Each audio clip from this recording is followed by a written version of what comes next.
Alhamdulillahi Rabbil Alamin. Maha segala puji bagimu ya Allah. Menyanjung Allah saat dimana kita sedang disanjung oleh orang, bangga hati kita. Tatkala kita menyanjung Allah, jauh lebih harus bangga dibanding kita disanjung dengan makhluknya Allah. Muhammad emang dasar manusia kita nih punya akhlak tuh nomor satu. Ternyata Pak, kita nih wajib punya akhlak nomor satu. Mau sama orang yang paling dewasa, mau orang yang masih anak-anak, sama orang tua, sama teman, sama sahabat, akhlak itu nomor satu. Apa kata Imam Syafi'i? Sungguh aku tidak akan pernah segan, aku tidak akan pernah takut jika aku harus berjumpa dengan orang yang berilmu. Sungguh aku lebih segan dengan orang yang berakhlak. Sahabat atau muridnya nanya, wahai Imam Syafi'i, apa yang membuatmu segan? Orang berilmu belum tentu punya akhlak. Orang yang berakhlak sudah pasti dia menjalankan ilmunya. Jadi orang kalau udah tahu ilmu, dia nggak ngejalanin, berarti cuman sampai di ujung lidahnya. Tapi dia memiliki ilmu lalu dia jalankan, maka disitulah akan diangkat Maqam al-Mahmud, Maqam yang tertinggi di sisi Allah. Ibu bapak yang dirahmati oleh Allah, lihat akhlak Nabi Muhammad SAW. Kira-kira kita masih pantas dibilang hamba?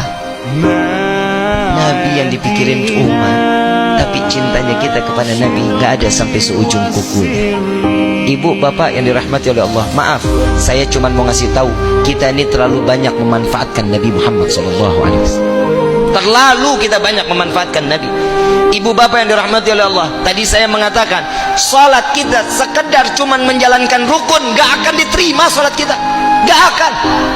Yang pertama di dalam kitab Miftahul Jannah, Habib Utsman bin Aijil bin Yahya, beliau mengatakan salat yang diterima oleh Allah ada 3 tingkatannya.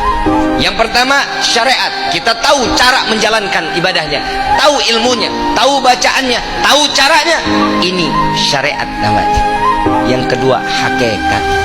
Saat kita ada di saf pertama, ada saf kedua, saf ketiga, kita ngelihat orang yang ada di depan kita gerakannya sama dengan kita, ini orang lagi ngapain?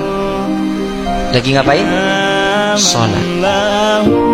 Yang ketiga Pak, Bu, yang ketiga ini yang paling sulit, makrifat antara hati dengan pikiran menembus sampai kepada Allah. Maka inilah pasti sholat yang akan diterima oleh Allah Subhanahu wa ta'ala. Jadi selama ini sholat kita diterima atau tidak? Tapi saya mengatakan wallahi, ana yakin, hakul yakin, sholat kita pasti diterima oleh Allah. Karena di dalam sholat wajib tertempel sunnah-sunnah Nabi Muhammad SAW. Kalau bukan karena ada sunnah sholat kita di dalam sholat wajib, gak akan sholat kita diterima oleh Allah.